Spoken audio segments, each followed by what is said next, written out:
Look at this. We got Mike Ryder, and he's actually in Billings, Montana. He's not driving. He's at his office. So happy to have him riding with Ryder back for another week. And oh, by the way, it's that week. What's up, buddy? How you doing? Let's go, man. Cat-Griz week. Got the butterflies already. Yeah, fired up. Was in Bozeman yesterday for some work. Went up and back. I can feel the buzz, man. I can't believe we're already here, Colter. I just don't even believe it. I feel like season just started, and here we are, rivalry week. It's just a unbelievable deal. It's been a fun fall. We were talking about how it seems like it goes fast. I think that's just life in general as you get older, for sure, especially when you have kids. But also, um, I do think that this season seemed like it went more fast because I think we were all looking forward to this game. We always do, but I think it was pretty clear pretty early on, like that Montana and Montana State were quite superior to the rest of the Big Sky Conference, and so I think everybody sort of knew, like, hey, they're going to run it basically until they play. I think everybody sort of thought that it was going to be the Cats, on a 9-game winning streak and the Grizz on however many they were going to win, and obviously I think that got more pronounced. So I think people thought, okay, maybe the Grizz could lose at Sac State, but then they went down there and they rolled, and maybe they stubbed their toe one other time. But as soon as Montana got past the two games on the road, Sacramento State and Weber, I think everybody just sort of said, okay, turn the page, let's go. It's the rivalry is here. So we've been sort of thinking and talking about it for a month instead of just a week. Yeah, totally. And some years both teams have got maybe some later matchups that you're like, "Whew, that one could be a little bit hairy." But the Cats had, UC Davis. That was obviously a very losable game. I mean, you're at home, so that makes it a whole lot different. But when you look start of August and you looked at both records, you could kind of see how, like, hey, this should line up theoretically, where this could be a crash course. And then, like you said, momentum builds. Here they are. There's so much at stake on Saturday.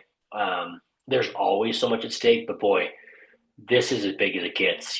Big Sky Conference title, one of the top seeds, on top of the rivalry win itself. So there's just so much at stake, and both teams undefeated in conference. I found it interesting. This is the first time that they have met where both teams are undefeated in conference. Did I read 135, that accurate? 135 years of football, I don't. I 124th can't matchup. believe That's it. crazy, right? I just have a hard time. I'm like, that certainly can't be the case. But it checks out, which is just bizarre. It speaks to the a lot what we talk about, both programs being in really good shape, and so a ton at stake, a lot to be excited about. It's every year, Cat-Griz, there's a lot to be excited about. But boy, this one feels like it's got a little extra polish to it. Well, there was such a time span where there was one team, whether it was either the Cats or the Grizz, that was sort of in the driver's seat for the Big Sky title, and then the other team was sort of like the underdog, and they could either pull the upset and share the title, or pull the upset and just ruin the title for the other side, and even if maybe they weren't in the mix for the title. But now, since it is for the outright title, that's awesome. But also the fallout, the loser, the ramifications are actually not crazy, right? Like I think the loser gets the 4 seed, and maybe if it's Montana, even the 3 seed. I actually Right. think the Cats could get the three with the loss too, just depending on how everything else goes. And if the committee, if the committee put them above Lehigh and Tarleton, I wouldn't hate it. I think that would be accurate, even if they do have their 3 losses. But anyways, do you think that plays though? Because certainly both sides want to win. They want to be the 2 seed. They want the outright Big Sky title. But there isn't as bad of a ramification. So in other words, like there's not like a team that's trying to ruin the other team's season. Does that play um, just into the psychology of the players in this game? Or what do you think of that element? I don't know that it does. I think you get to this point where you're just so focused on uh, just the rivalry itself. You're not lost on how big this is for the state. I think part of it, the seeding and this and that, it can matter. And of course, you look at that, you kind of extrapolate some of that out. But I think from a player and a coach's perspective, they're tackling this thing. Look, man, we need to go win this because this is one, it's the next game. Two, it's the most important game on our schedule, and they understand that. And yeah, I think they got to be a little bit robotic about it. Bobcat Nation, we're so proud to have played for Montana State. It wouldn't be where we are today without this program. Now it's our turn to give back. Bobcat Collective is making a real difference for current and future athletes. Montana State gave us a foundation to pursue our NFL dreams. Join us in building something special because when we invest in our athletes, we invest in the future of Bobcat football. Go Cats. Go Cats. Go Cats. Go Cats. Join the collective today. Go Cats.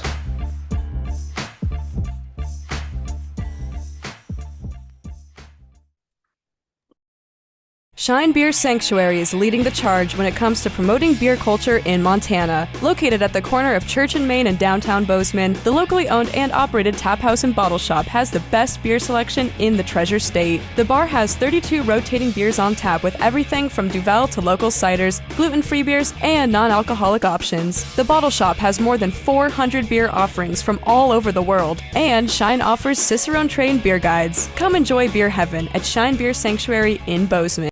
Join Town Pump's Pump It Up Rewards Plus program and never pay full price for fuel again. Save 5 cents on every gallon every day at any Town Pump across Montana. Plus, earn and redeem points on your favorite in-store items to get free stuff with our clubs. Stop in and pick up a rewards card. Download the Pump It Up Rewards Plus app today. Or visit townpump.com/rewards to register and start saving. Town Pump. Right down the road. Pump it up. Oh, yeah. What is your definitive memory of this game? And it could be from playing in it, coaching in it, from when you were a kid watching it, from when you were a broadcaster doing it, from post all of those times, just, as a casual observer and now an analyst with us. What's your definitive memory when you think of this week, or what pops into your mind? Oh boy, narrowing down to one isn't even fair. I think I'll just give you a couple. I think one of my earliest memories. I remember where I was when the Cats broke the streak. And at that point, it didn't really have a lot of relevance to me, but I do remember watching it. I remember, for whatever reason, I remember Kane Ione. I remember being at a buddy's house and like seeing the name Kane Ione, and there's a Billings guy. And I remember that portion of it for whatever reason, just a few blurbs, like watching it on TV at a buddy's house who happened to be a Bobcat. And I didn't have an allegiance to that time because dad played at Texas, parents are from Colorado. My dream was to, at that point, go play at Colorado State or do something. And so I didn't really know. But I do have a very early memory of that.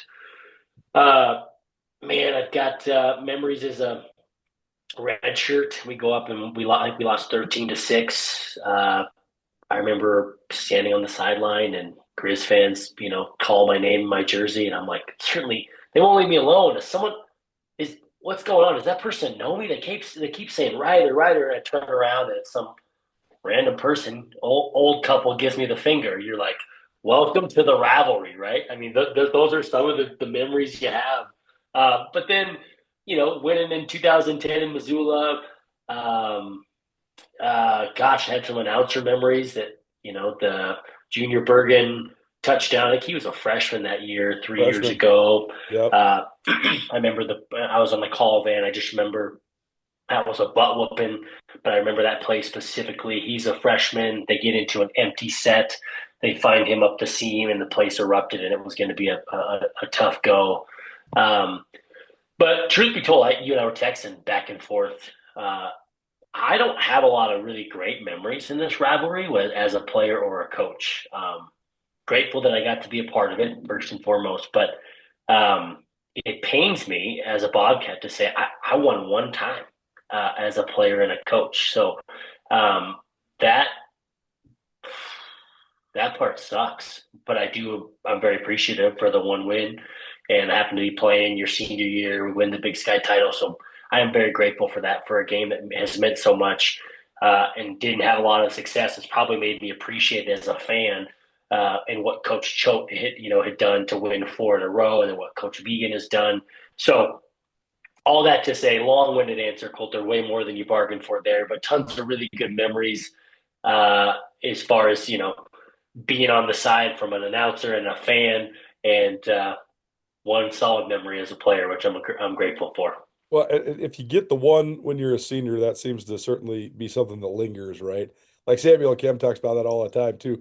Like he and I are doing a hit tomorrow, but we were talking last week, and he's like, "Man, It's like I lost all 4 times, and then all of a sudden I got it my senior year, and it's like a little feather in the cap, right?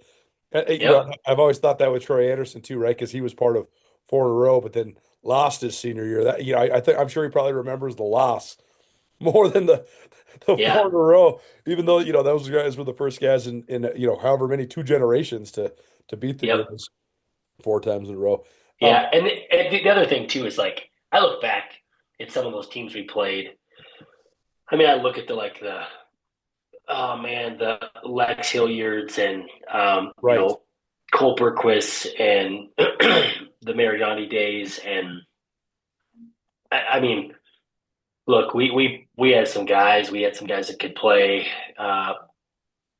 but there was a talent discrepancy. Well, and I mean, let's be honest. That 2006 to 2009 Grizz run, that's the greatest. That's the greatest group of guys and the Yep, greatest team in the history of the Big Sky. The part that is this like the missing link for them is that they didn't win the national championship. They went to yep, three. They went 3 times in 5 years, but they went 31-1 in league. Like we were talking about undefeated in league play. Those guys ran the table 3 times in a row. So like that's yep, they're pretty good teams, and it's actually just unfortunate for the state of Montana that they didn't get one of the get it done in the national championship. It's the exact same thing with the Bobcats last year, right? Like we should be thinking about the greatest teams in the history of the league as the 2024 Bobcats and probably the 2008 or 2009 Grizz. Like those teams should be, yeah, and they're absent. They're like one step out from the conversation because they aren't the 2001 Grizz or the 2010 Eastern Washington Eagles because they didn't win the biggest of them all. But those teams are very, very good, certainly. yep, yep, no doubt. Life can change in an instant. If you've been hurt in an accident, suffered from medical negligence, or are facing criminal charges, you don't have to face it alone. At Ryan Miller & Coburn, we're here to listen and fight for you. We're your neighbors, traveling across Montana to stand by your side as your link to justice. Real people, real help, right here in Montana. Ryan Miller & Coburn, your Montana attorneys. It's time to let the good times cruise with Sun Cruiser Hard Iced Tea. Made with real iced tea and real vodka, it's refreshingly smooth and easy to drink. With no bubbles to fill you up, it's perfect for tailgating or ski season in Montana. Plus, each Sun Cruiser is only 100 calories and 4.5% alcohol, making it perfect for anywhere your adventures take you. When you need a little sun in your life, nothing hits quite like a Sun Cruiser. Crack one open today and let the good times cruise. Sun Cruiser Beverage Co., Boston, Massachusetts. All nutritionals based on 12-ounce servings. Please drink responsibly.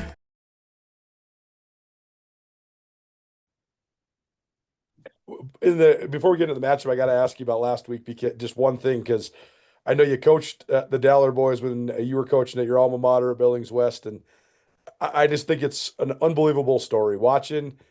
First of all, watching Caden last year when he was hurt and how jacked he was for Taco and the rest of his teammates on the sideline, that was pretty cool. And I remember Sean Howe told me a story this offseason.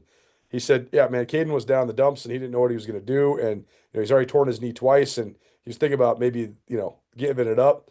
And I told him, I said, "You mean a lot to this team. You are a leader, so be a leader." And he started doing it, and all of a sudden, now he's coming into this year and he's hardly played, and he's the captain. And I think that was very affirming for him. But then you watch on Saturday, and he has another huge game. When they announced it over the PA that he was the player of the game, Taco's in the middle of the field dancing and waving on the crowd, and then Taco's tweeting about his brother after the game. It's just a really cool story, man. And I know you were high on these guys just from a character perspective all along. But can you believe the level that Caden Dowler's been able to come to as a player? I mean, he's probably going to be the Big Sky Conference defensive MVP, and I don't know if anybody thought that when he was coming out of high school. Yeah. One, it's so deserving, and I hope he gets out of work because he has proven that he's been the most impactful. Uh, I just remember having some conversations with him, just some walkthrough stuff and some coaching moments with him where you're kind of like, he's different. He's different. I remember when I was first kind of coming aboard on the coaching staff. I remember Coach Stanton was like, "Hey, that those Dowler twins, they're special, but Caden, again, kind of a safety to safety." I remember Rob looking at me being like, "Hey, you're gonna love this guy. I mean, he's your type of guy."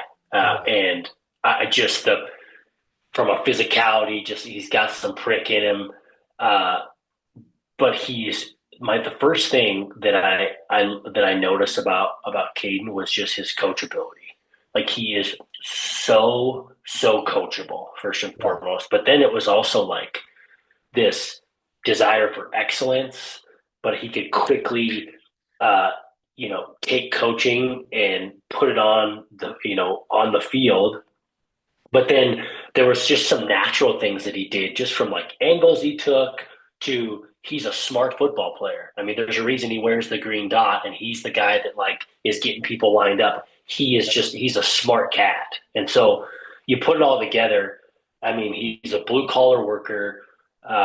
Really coachable, high standards for himself, football smart, and he's tough and physical. And he's got a little bit of that attitude, and he's got a streak in him, and you can see that. You see how amped he gets. He likes to talk quite a bit, and you can see some of that. He's pretty vocal with his teammates, but also with the opponents. And you put it together, man, and he's put together an unbelievable season. And I'm so proud of those guys. I think the world of both of them, and it's been so fun being a Billings West guy, just seeing those guys' success. Same goes with Paul Brott. Talk about a guy that's developed, right? He had some ability, follows his brother's footsteps to MSU. I'd be a liar if I told you that I thought he was going to end up being, wearing the 41, being a leader, I mean, I don't know that I would have said that, but here he is. He has worked his tail off to develop himself into the type of player that's an every down guy, a guy that can be trusted. Because I know that there was going to be a time, and I just saw an article that came out where I'm not sure that he was going to be the most trustworthy guy. But you look at him now, and he has earned everything that he's gotten, and he's put himself in a position to be a leader, and he's an every down player that can be trusted, which is what more can you ask for? And we'll have a story on Paul Brock coming up a little later on this week as well.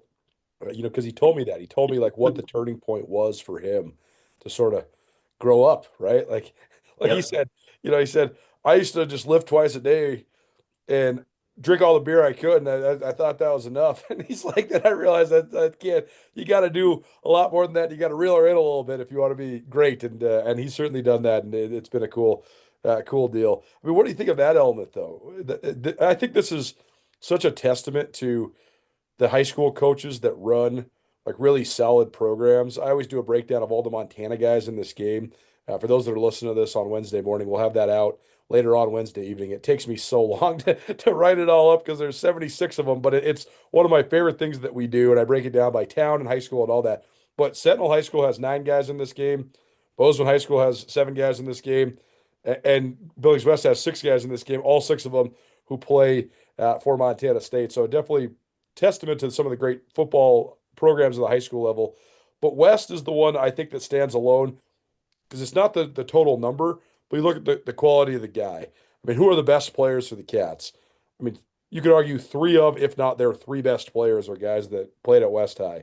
And then you add in Braden Zimmer, who's one of the highest graded offensive tackles in the country, as only a redshirt freshman. You had in Neil Daly, who probably would have been inside track to be a all-conference guy if he wouldn't have got hurt, and he's a very good player as well. So the level of impact that's coming out of West right now is very very impressive. And you could say, okay, it's because they have the most students, but that's not always it, right? Like Flathead had the most students forever, and they would have the Lex Hilliards of the world, but they were never winning at the highest level. So why do you think it is? What about what Coach Claybo had and what Coach Stanton took over has helped make this factory at your high school alma mater? Yeah, it's such a good question. I think a lot of it comes down to the expectations that are there. Expectations are such an interesting thing because you could say the same about both, the Cats and the Grizz. The expectations inside those buildings are so high that a good player, given good coaching and his own work ethic, of course, met with the expectations and the standard within that school.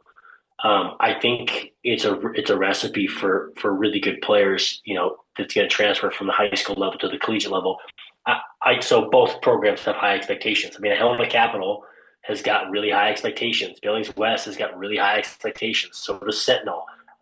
So does Bozeman. Coach Weshy, Coach Coach Dane Oliver, right? Coach Stanton. Those guys expect a lot of their guys, and so that's in the culture, that's in the fabric of who they are, and that starts all the way back to Pat Ryan, Brandon Van Cleve, Bo Bardick, John Edwards, the Carahasson brothers, like Kyle Ryan, all of those guys, right? There's an expectation and there's a culture that's established, and Coach Claybo had it, and they get translated onto Coach Stanton. And so I think the challenge is keeping those expectations each and every year. And so you have to have, marry that with kids that care. You got to have a little bit of luck that happens, because that is part of it too. Some kids that come through and they're in your school district, and then some good coaching. You got a guy like Coach Stanton. Coach Stanton does a really good job. He's hard on those guys, but he's also put together a coaching staff that has helped prepare those guys. So you look at what Dane Oliver has done, and one of my really good buddies, Mike Motts, he was a longtime defensive coordinator. He worked his tail off to coach those guys well, but he loved up on them really well. He was hard on them, but he cared about those guys. He loved them.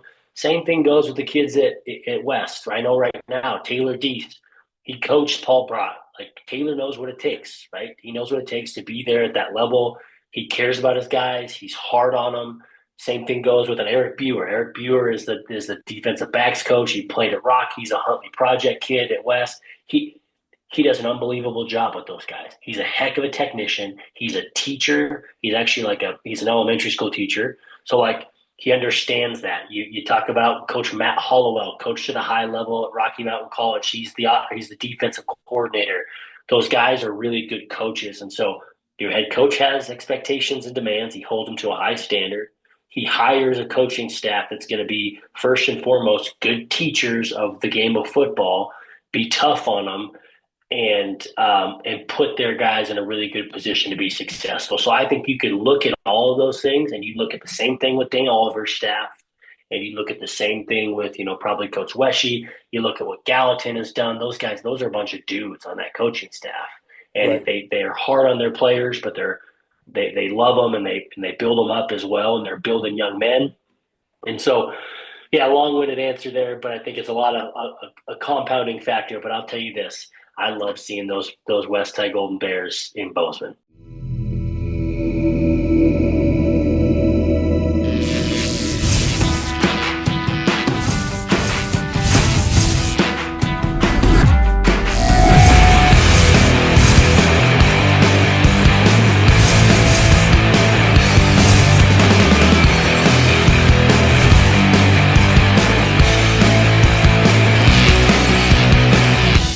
Jewelry Design Center. We want to be your jeweler for life. There's always a party in Montana, whether you're going to a wedding, a football game, a concert. Montana Party Bus can get you there safe and will take you anywhere in Montana. You can relax with friends in style, luxury, and safety. Western Montana based for local and regional travel within Montana borders. Montana Party Bus is great for both large and small groups with a capacity of up to 30 guests. If you want to elevate your event, call them anytime, 406-200-8096. You can also visit mtpartybus.com. Travel anywhere in Montana in style with the Montana Party Bus.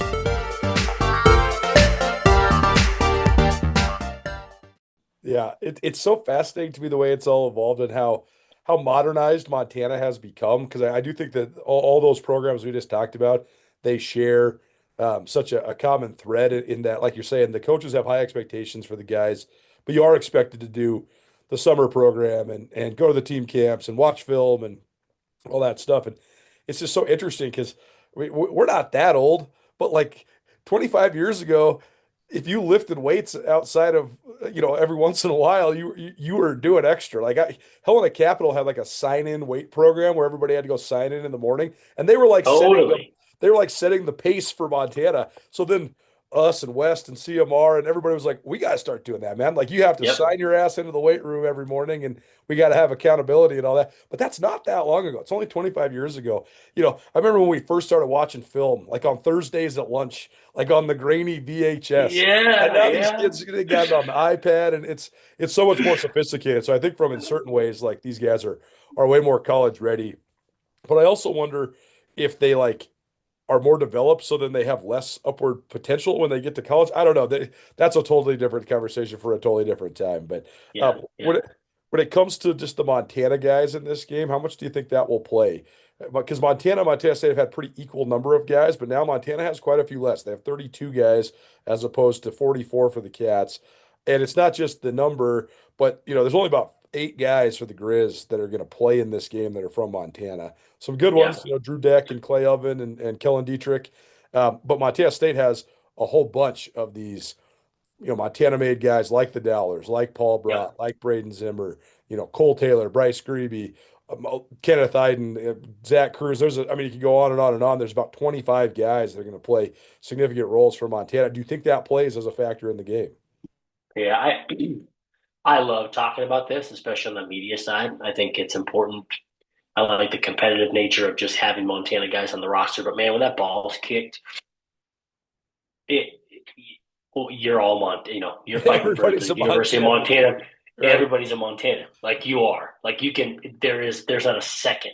Because you are. That's what makes this so special. That's what makes this rivalry so special. Is that yes, for the people in Billings and the people throughout the state, you want, if you're a Cats fan or a Grizz fan, you want a bunch of Montana kids because it feels good to root for those Montana kids. But that ball's kicked, and I can tell you that Denarius McGee didn't want it any less than I did Exactly. as a Right. Billings kid, right? Like that's just he's a Montanan all the time. He walks. That's how he is now, right? So I promise you, if you were to interview him today, he's been in a lot of different rivalries and done a lot of different things and been in the pros, and he would be like, I may not be a native Montana, but like I'm a Montana State Bobcat, and I care just as much about that game as anybody else did, even if I was born in Billings or Missoula or wherever it is. Like those, when the ball's kicked, man, that stuff doesn't matter. It's cool to look at. It's fun to have more guys than the other, and I love that. But when the ball's kicked, you're representing the state. No doubt. Eli Gilman, this is round 4 for him. He's played in this thing before. He's from Minnesota, but whatever. He's from Montana. Like he lives in Montana. He plays in Montana. His girlfriend plays soccer in Montana. Like you sort of become an honorary, Montanan. So I totally agree with you. I also think this. So somebody asked me a good question the other day. They said, "How do you think it plays that Montana has so many transfers that are playing in this game for the first time?" I think if the Grizz were playing for anything less than a Big Sky Conference championship and a 2 seed, I think it might play a little bit. I don't think it plays at all, though, because I think it's pretty easy to sell to Solomon Tuliapupu or Caleb Otluski or Micah Harper, like, hey, guys, we had a chance to basically secure home field advantage all the way to the national championship and take a trophy out of this place on our home field. Like that, I don't think anybody has any sort of issue understanding like what the ramifications are, no matter where you transfer it into. Yep. Yeah, and that's the driver, right? I mean, you got a lot at stake, and maybe you are transfer like some of those guys. It's your first year in the program, and you're going through the fall, and you're like, I've heard a little bit about this Cat-Griz rivalry, like like rest assured, this week you will, unless you got your head in the sand, maybe they do. You're brought up to speed pretty quickly on Right. what it takes, what it means. You show up to that game and you're going to feel the extra energy. And so I think, a little bit of a tangent here, but I think it's the team that can channel this the best because it is challenging. It is a big game. There's a lot at stake.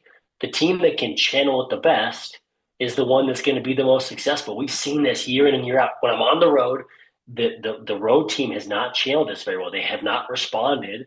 And so how do you handle the magnitude of this game and the stage that it's on? That is the biggest challenge. And so I think maybe there's an advantage to these guys. They're like, look, I don't know. I didn't grow up in the state. It means a lot to me. I also am excited to be a part of this game. I got a Big Sky title on the line.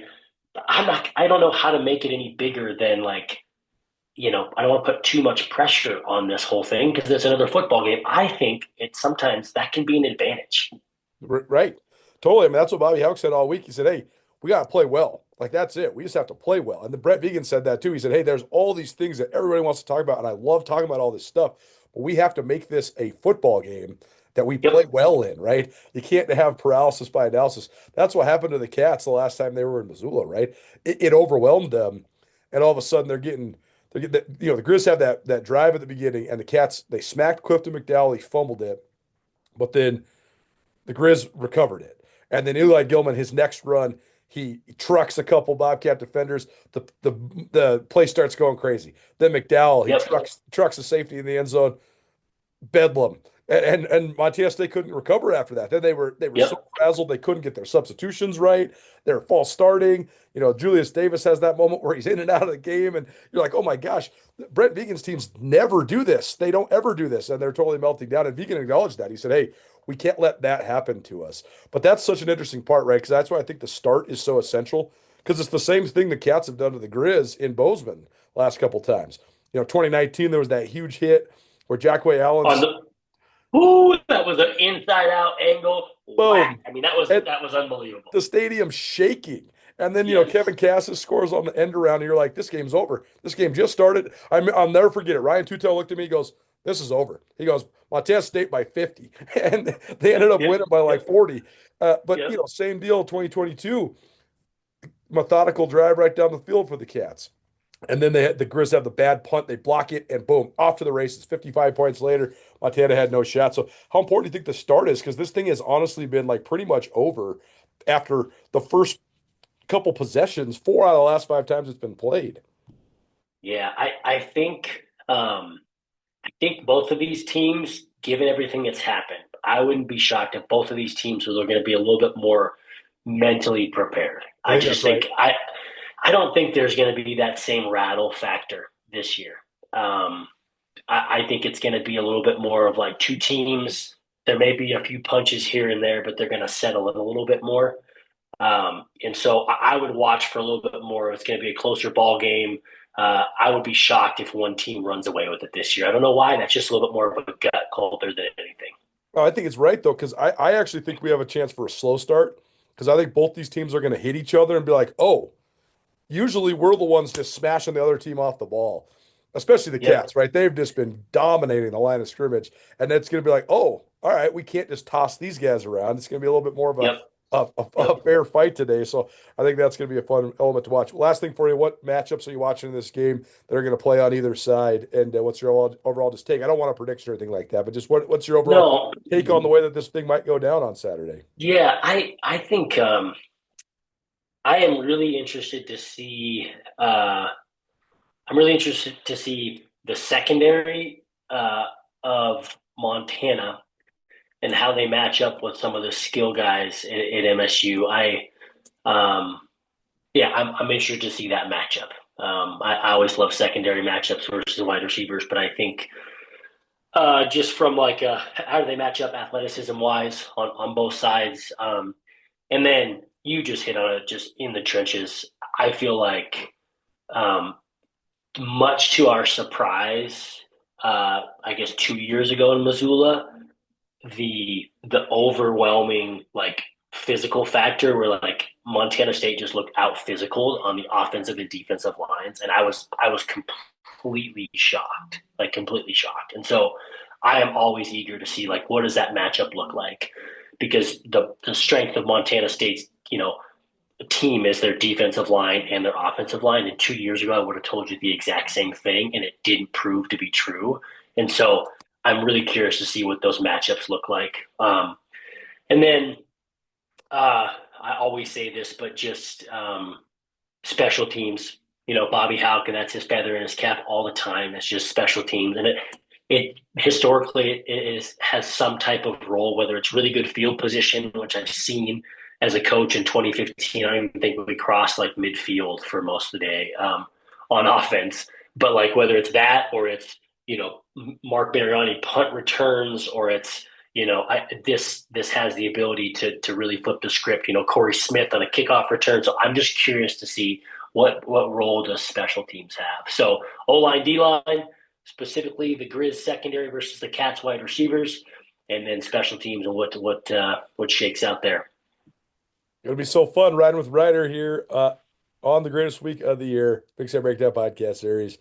Good to see you, buddy, and best of luck with the week. We'll talk next week, but thanks for doing it. Thanks, man.